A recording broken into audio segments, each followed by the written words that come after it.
Ladies and gentlemen, welcome to another session of Leadership in Politics with Dr. Abraham. I have a very special treat for you.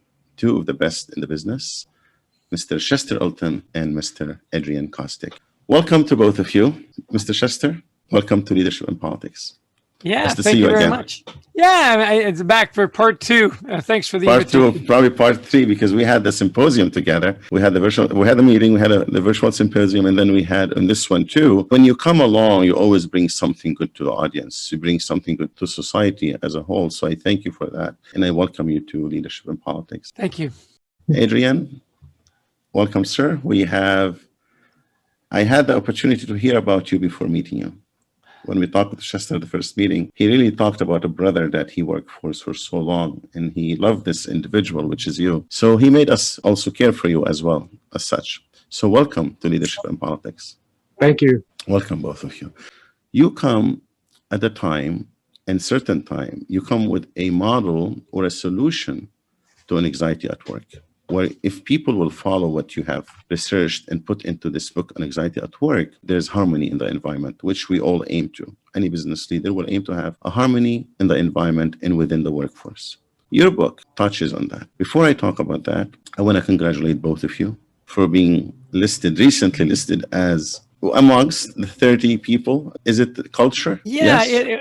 actually, Adrian and I are blessed. We're in two categories. We're top 10 in leadership, and I say top 3 in culture, right, Adrian? We're 2 and 3 in there, so it was a great honor to be put on the list. It's nice to hear. When I saw that, I was happy for you. And I had Oleg on previously, and he was on the list as well. So I congratulated him as well. So congratulations to this. And you, Mr. Chester, being the apostle of appreciation, and both of you being guru of gratitude. So I want to bring that to bear, and people are aware of who you are. And being an apostle, I don't think you would rest without creating something of benefits to all. And talking about stress and anxiety at work, that's part of your mission. When you write, I sensed that last time, and I sense that now. When you write with a purpose of helping the society in general. Although you're getting toward business leaders, but there is the intention to help there. So I want to thank you. Thank you for writing this book, both of you, because this is something impressive that is going to lead to a harmony in the workplace, especially if people really apply its techniques and its model. So tell me a little bit about the book. Why do we have to write books like this, especially during this time? Well, let me go first, and I'm going to pass it off to Adrian. The genesis of this book really was Adrian and his son, Tony, who is a contributing author. We both had kids that really struggled with anxiety. And, it's really interesting. I think, when people think of anxiety, they think of stress. And to me, stress is that momentary kind of thing. It tends to be more of an event. Anxiety to me, the substitute word there is more worry.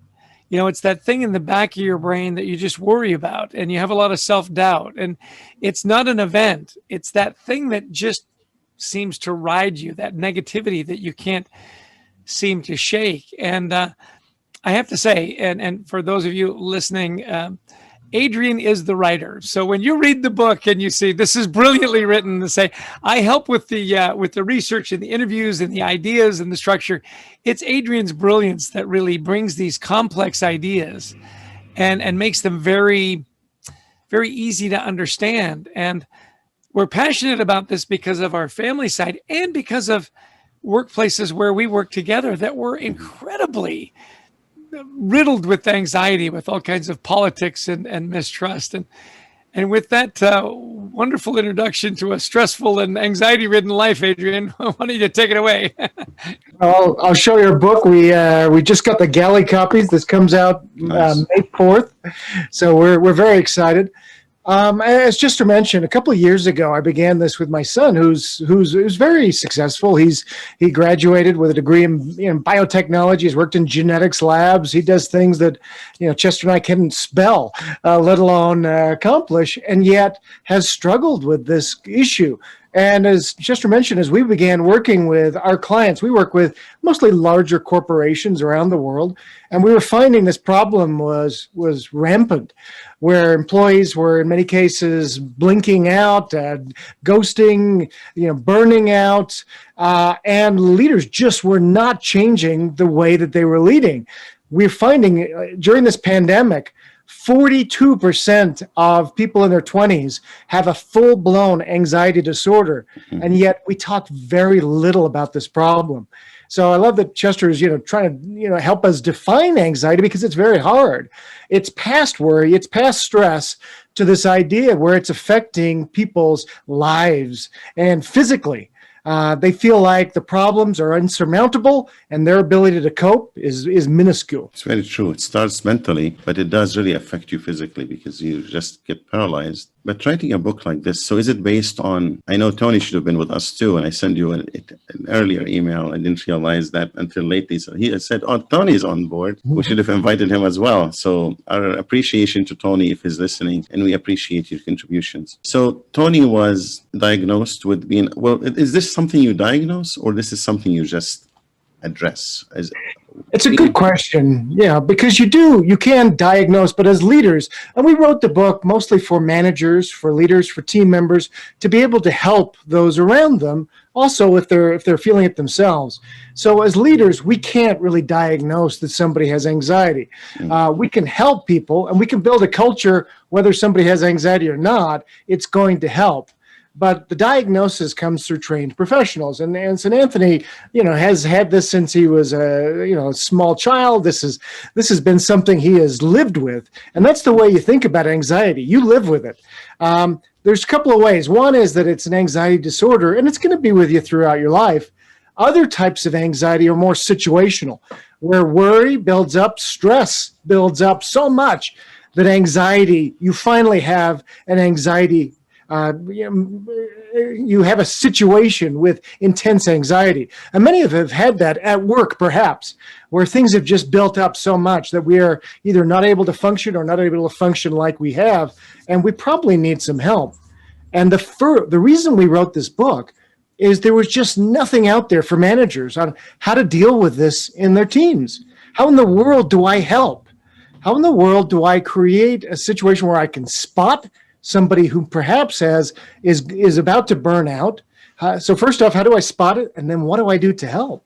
Exactly. Yeah. I'll tell you the other thing, Dr. Abraham, is we found there was still such a stigma attached to, mental health and well-being in the workplace. Good. That it was easy to talk about, oh, I've got the virus, or, I broke my leg skiing, or, I need time off to tend to my mother. As soon as you said something like, hey, I just need a day of mental rest. I need some time off. I am just racked with anxiety. Manager's reaction was so different, wasn't it? Adrian was kind of like, oh, can't cut it. You just got to push through. We're a high pressure organization, and we need people that can just step up. It was treated so differently. Yeah. And the numbers that we looked at in our research were really shocking, that only 10% of employees felt comfortable talking to their immediate supervisor about anxiety. And as Adrian said, it goes past stress. It does go past worry to be, an anxiety. They call it an anxiety disorder. Like things are out of order. Yeah. And it can become paralyzing. And yet a lot of people that have this anxiety and anxiety disorder are really smart people, are really good people that can do amazing things if in the workplace they're supported and they have champions. And that's what was really amazing, that so many young people have this anxiety, and they're the future leaders. These are the people that really are the really smart, people coming out of university and going to be the next leaders. We got to figure it out. We've got to destigmatize it. We've got to embrace it. Because when you do, productivity goes up, exactly. Relationships get better, and on. And we've got hundreds of stories in the book to prove it out. Yeah, I'm glad you brought this one, because there's a stigma without any doubt. There's a stigma. And an idea of a show like this, of course, to spotlight on the work of Chester and Adrian, but in the same time, to say it's okay to society and to leaders out there. It's okay for someone to see a psychiatrist or a psychologist. Nothing wrong with that. As when we go to a medical doctor to treat any condition, physical condition where we heal, it's okay also to go to a psychiatrist or a psychologist and to heal certain mental issue. But it doesn't mean the individual is not reliable. But there's a stigma out there. There's a stigma also when someone says he's sick or disabled. For whatever reason, we try to hide this because we know the people on the receiving end, they're not going to understand this. They would assume you're unreliable and you cannot do the job. So they would either replace you or they would not rely on you anymore. So the stigma has to be changed. And I hope a book like this will change the mind of people, especially business people. So, Chester, I go to you and I ask you, give me not necessarily the premise of the book only. What do you talk about in the book?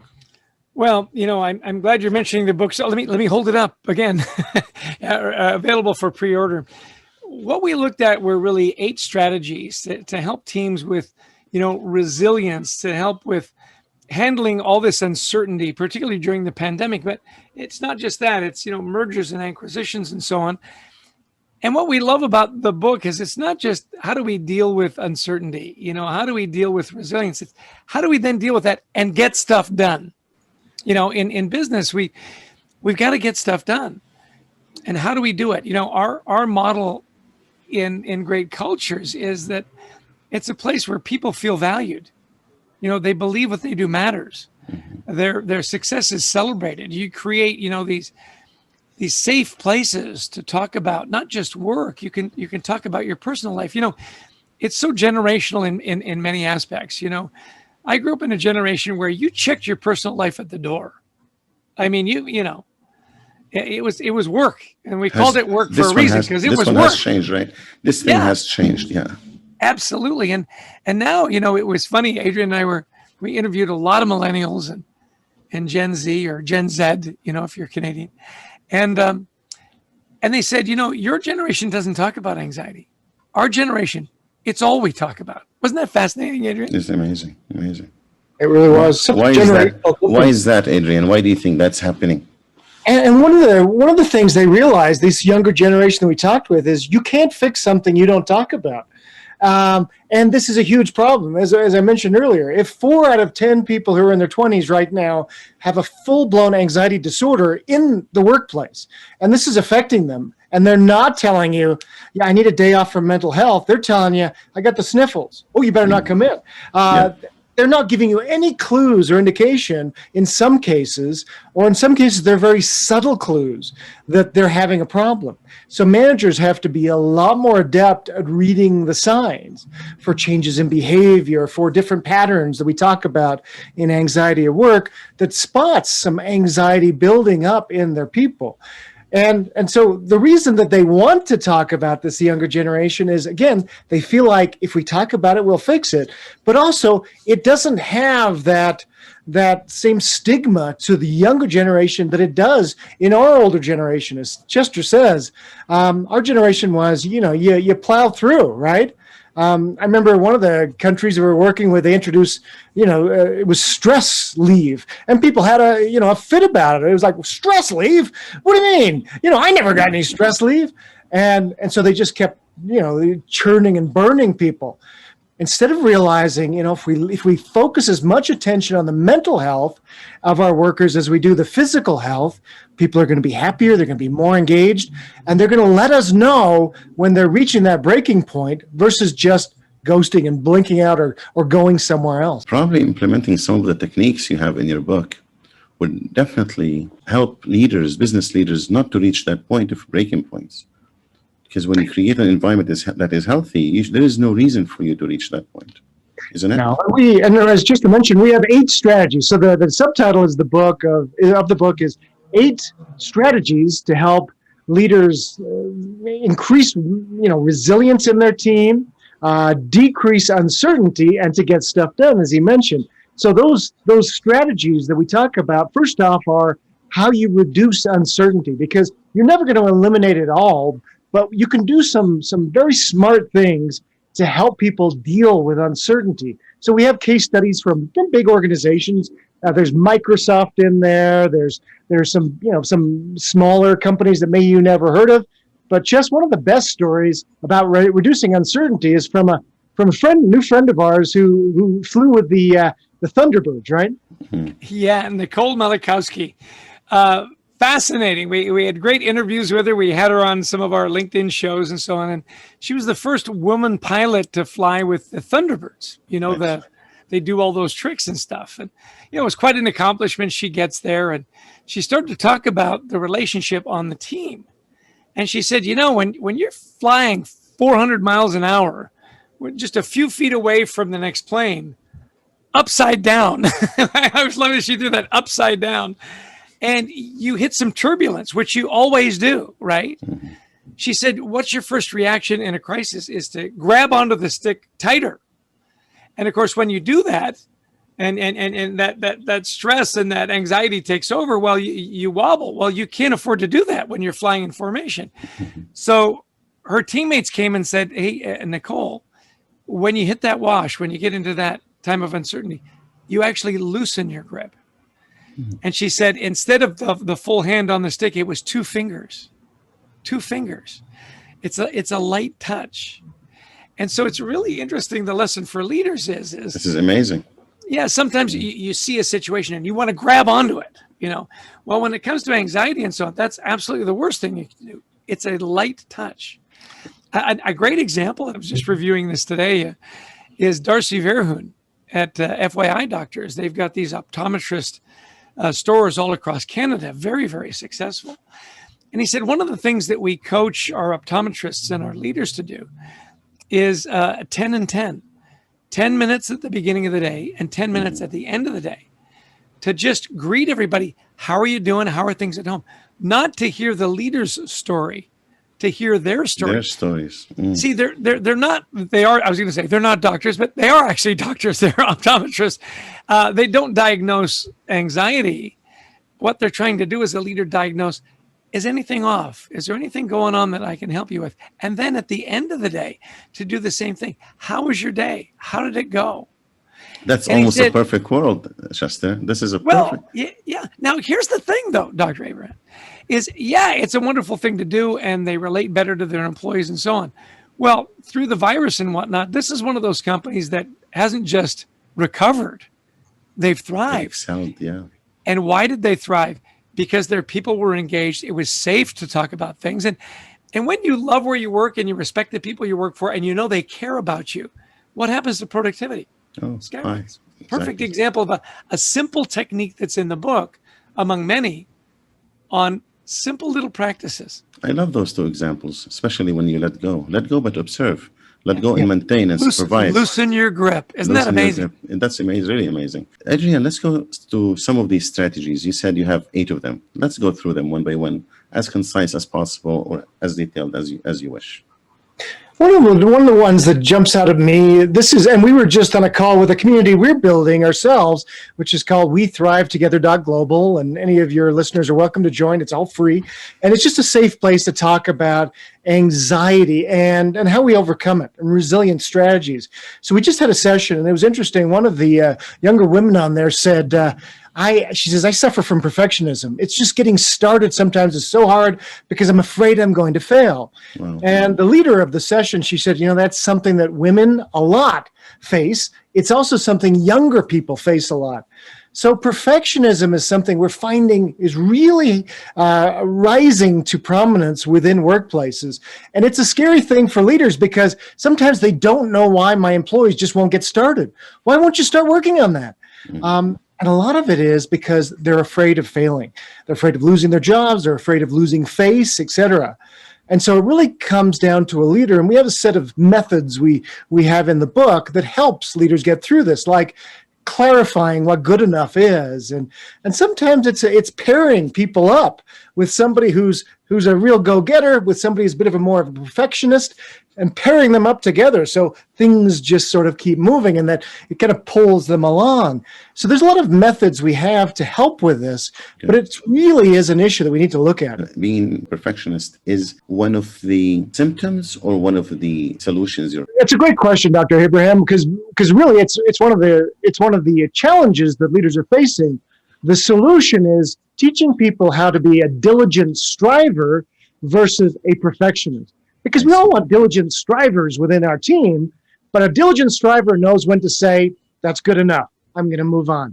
And they're not looking for perfectionism. They're looking for what's good enough to keep moving. So instead of turning in War and Peace for a sales proposal, they're turning in what you want them to turn in and then focusing on their, on the rest of their business. Now, you mentioned female, and you said the number is high within the female colleagues or office mates than male.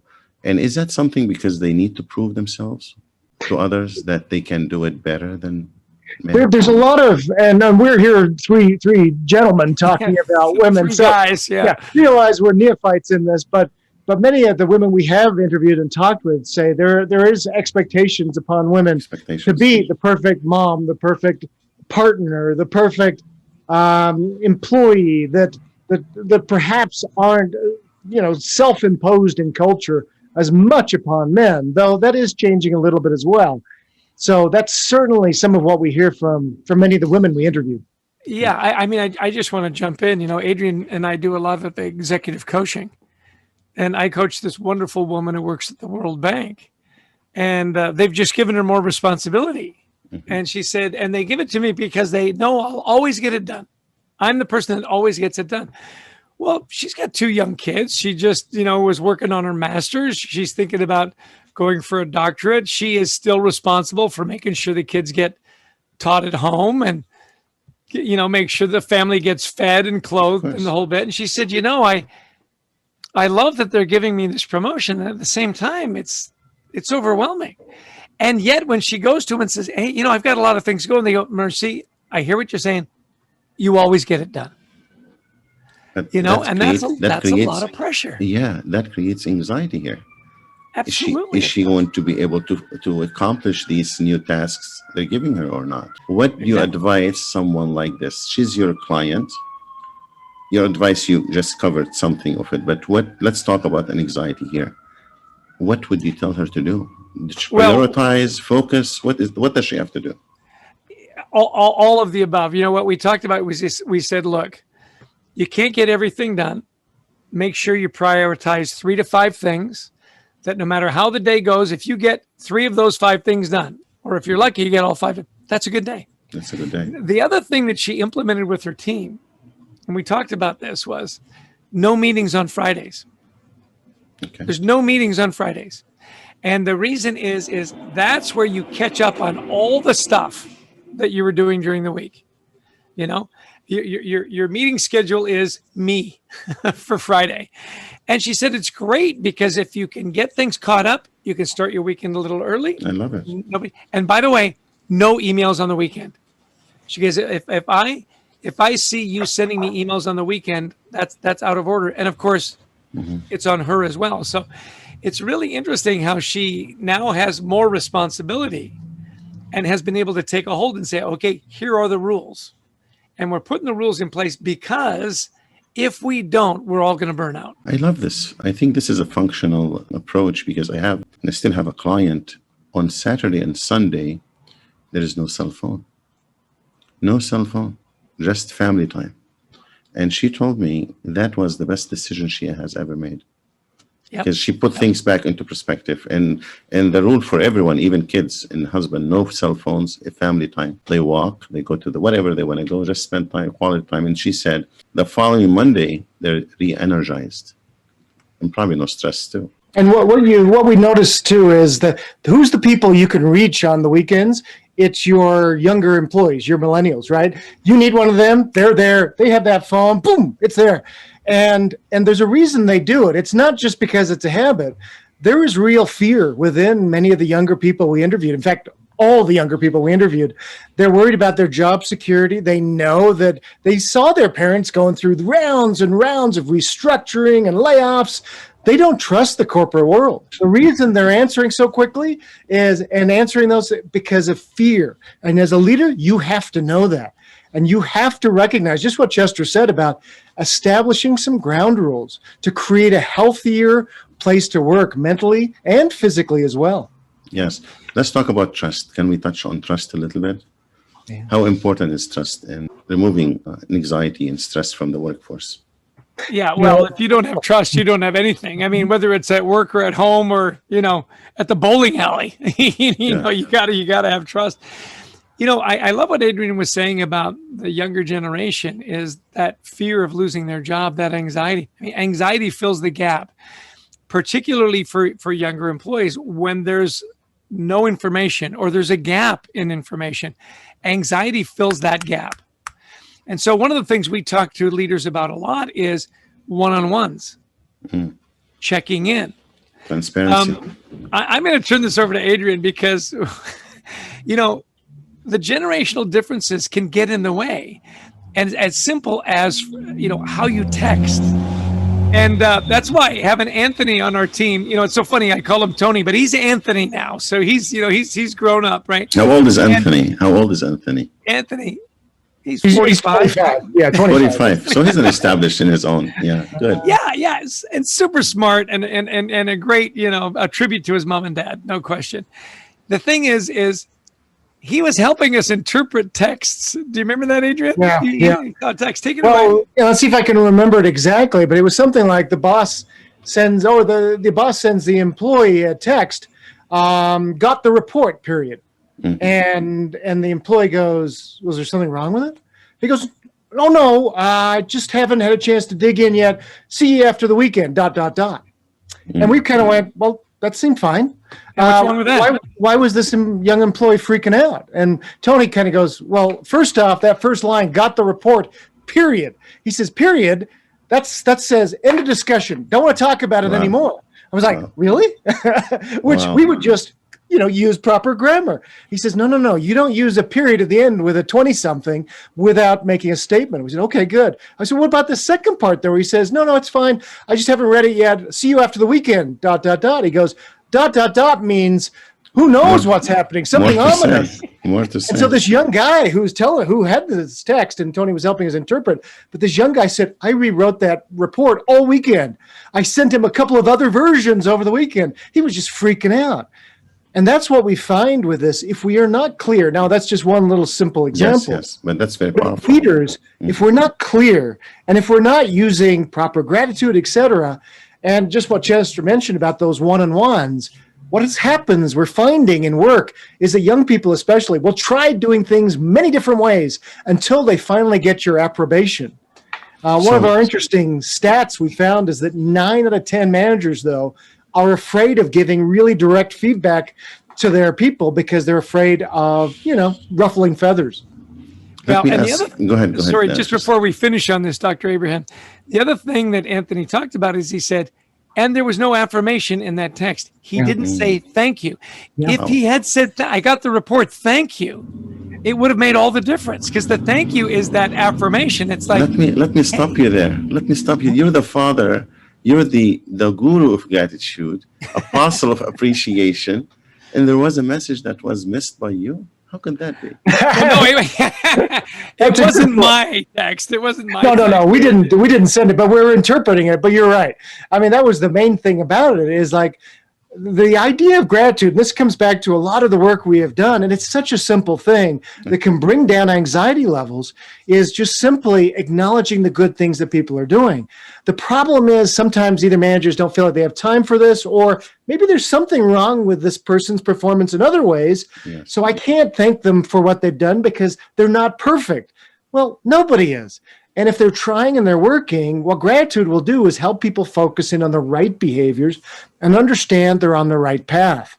Yes. So that's why you're exactly right. Gratitude is one of the fundamentals that was missing there. I love it because I think the message here, if joking aside, the message is words matter, either in writing or verbally. So when you write it, you really have to write it. You have to know your audience. You have to know who you're writing to. So the question to you is, for sure, we know there's a generational gap between the old and the young. What's your message? I know you're not siding either. You're there to provide a solution in a model so people can follow and leaders can follow. What's your message to the older generation, the business leaders that dealing with whether millennials or Generation Z? Yeah, I think our first message, without question, is you got to understand this is an issue. I mean, and it's a big deal. Not to slough it off, not to say, oh, just suck it up, oh, just power through. I mean, it's a real issue. It's the number one issue in the workplace today, by far, anxiety.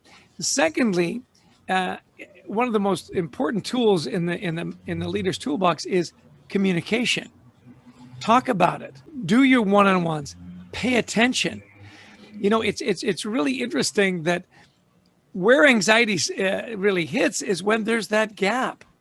You know, we say anxiety fills the gap every time. So leaders will say, well, I think I'm over communicating. And in our executive coaching, we'll say, that's probably about right.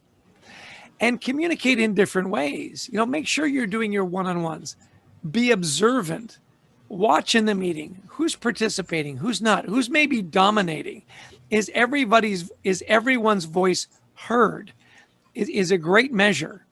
And if not, why? Why isn't someone participating? Why don't you circle back and talk about that? And then we heard this expression today, the red thread that works through all our work, you know, that red thread that you can see is, do people feel valued and appreciated? You know, are you constantly, how many times have we said, Adrian, in a crisis or transition, two things have to go way up: communication and gratitude. And both of those will tamp down anxiety in the workplace. Because you're appreciating them and you're assuring them. Yeah. And open communication and transparency is really the key to anything. Back to the strategies you have in place. Give us some more of these strategies. One of the strategies, and it was interesting as we began writing the book, we spoke with our editor, and she really encouraged us to write about how many people within work cultures can feel like others. Whether you're the only person of color within a very homogeneous work group, maybe you're the only woman within a work group, maybe the only person who is LGBTQ plus within a work group, maybe a religious minority within another religious community. Many people within our workplaces feel like others. And they really encouraged us to write about being an ally and how leaders really can do this well. And this is something that we really felt very strongly about too. And we were a little nervous to write about it because we sometimes are in the majority. But we've all felt like this. You know, Chester and I have presented in China and Africa and all over Asia. We've been in, Central and South America. We've been around the world where we were the only person. And that's just been for a couple of days. But imagine if you are the other, and it's over and over and over again, every day after every day. And it becomes incredibly anxiety inducing. And we wrote about this idea of how leaders can become an ally, really speak up for those people who are under their care, really sponsor them and really help them shine. In fact, in just a couple of days from now, I fly out and I'm speaking at the Women's Food Service Forum. And they have thousands of women executives in food service come every year. And what's interesting is about 10% of the attendees are men. And they're male executives within the food service world who are coming to support the women in their organization. And that's the kind of allies that we need to be, is to look for opportunities to sponsor, to bring down those anxiety levels that are naturally there for people who may be the only one or one of the only within their team or organization. Nicely said. Nicely said. Go ahead, Justin. I want to jump in just a little bit in a personal experience I had just over the weekend.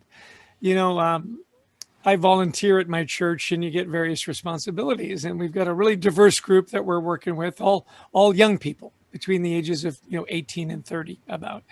And we've got a parishioner there, and she's wonderful. And she's going through a lot of stuff, and she's part of LGBTQ plus. And so my wife and I, as Adrian said, need an ally. So this is where writing the book became very personal to me very quickly. So we wear let's see if I get this right, our little ally buttons. It just says, hey, I just want you to know that I see you and that we love you and this is a safe place. she pulled me aside and she said, we've got a community within the organization and we talk amongst each other. And I told him that my leader, where I go to church, wears an ally button. And she said, my friend broke down and cried. Oh. She said, I've never had that kind of support. And she said, I just wanted to thank you. It was a button. It was that simple. And of course, we make her feel very, very welcome. And it was one of those moments where I said, well, you tell your friend that she made me cry today. Because, it's just to know that you are safe.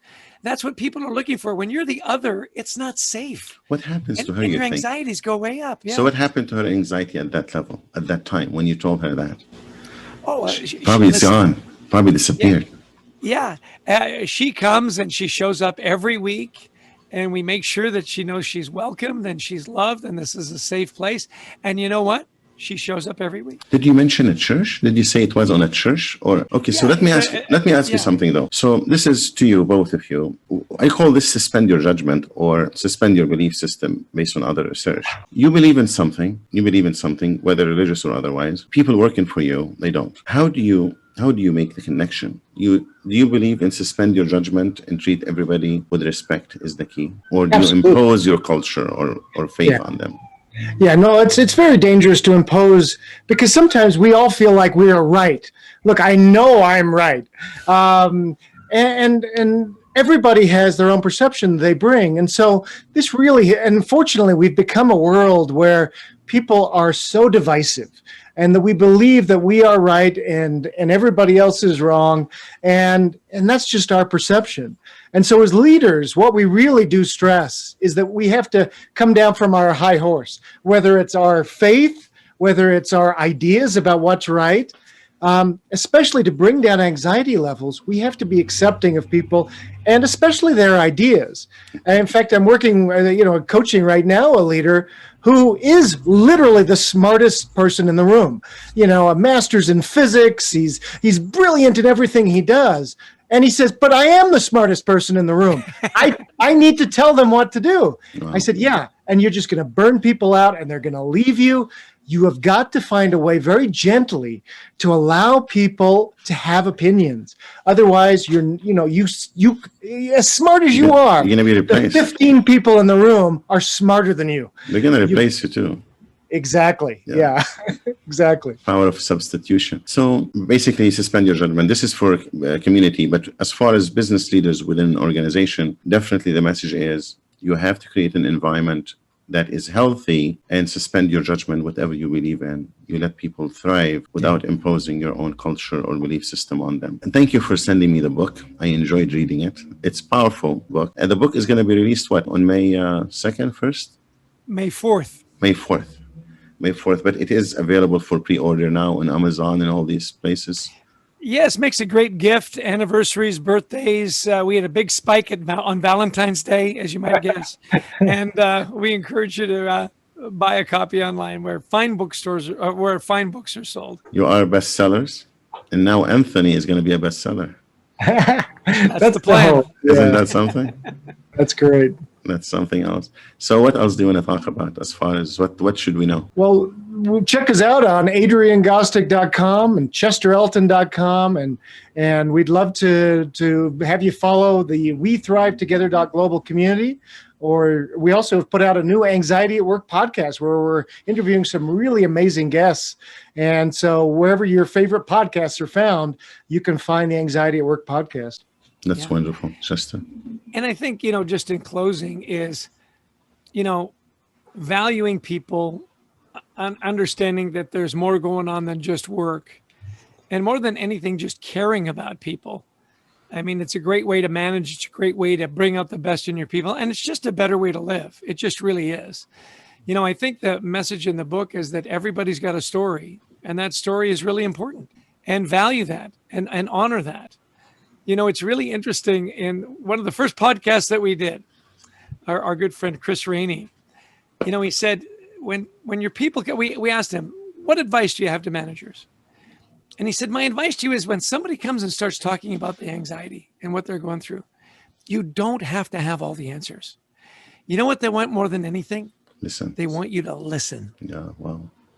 And so I think that's just a powerful message, whether it's your kids at home, or it's in the workplace. When people are really distraught, they need an ally, they need a friend, and they need somebody to listen. Be a good listener. What happens if they listen? When they just listen, it comes out and people can unburden themselves. They know that they've got an ally in you. And sometimes that's all they need is to just talk it out. You don't have to have the best advice. You don't have to have the solution or draw a model on the board. They just want you to listen, and they just want you to know. They want to know that you care. Adrian, if you're a business leader in power and you have the influence to make changes, if an employee comes to you and presented her anxiety or his anxiety to you, do you listen only, or do you act on making that happen or improving their environment? And it's a great question, Dr. Abraham, because really one of the worst things you can do is let me help you, because that says I'm strong, you're weak. And it immediately creates this chasm.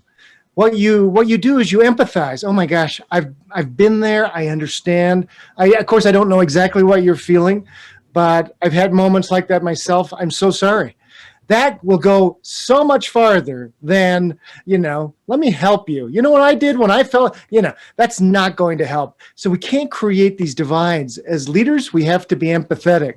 And the worst words you can use when somebody is, well, at least, at least it isn't this, or at least isn't that. The conversation is over at that point.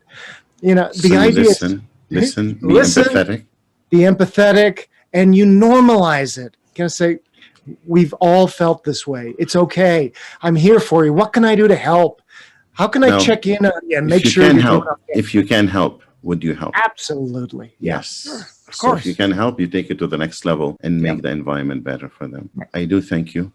Thank you for making the time to come here and honor us again with presenting this model that I'm sure is going to help people, especially in organizations. And this book has techniques and strategies, not only for business leaders, also for the general public, for families, for couples, individuals. It gives you the techniques that you need, gives you self-control. A message from all of us. A functional environment is going to create a healthy environment, and a dysfunctional one is definitely going to bring a workforce that is dysfunctional plus litigation, lawsuits. You want to avoid that. You have a responsibility to your shareholders, to your employees, and to your customers to have a reputation, a company that deals and cares about its employees and workforce. So the message is help your employees not to have stress, not to have anxiety, and that will be helpful eventually to the company. And as your research indicated, success is the result of such environment. And we want to thank you as well. Thank you, Dr. Abraham, for having us, for spreading the word to help us, take away the stigma. And just, we'd love to see it in the community. If you've got people that are, a little worried or a little stressed or suffer from anxiety, we thrive together.global. It's a growing community. We love the engagement there. And What's its mission? What's the mission? What's the mission of that community? To destigmatize, mental wellness and anxiety in the workplace, make it a safe place to talk about that. And please download the podcast. We talk with doctors, we talk about business people, we talk about people that have dealt with stress, and they all have great tools as to how they dealt with it and how they worked through. We'd love to see you there as well. Excellent. Thank you so much for coming. It was a pleasure. Thank you, Thank you, audience. everyone. Thank you, Dr. Abraham. attendees. You're most welcome. Bye-bye. See you again. Be safe now. I hope so. Regards to Anthony. Bye-bye. Thank you.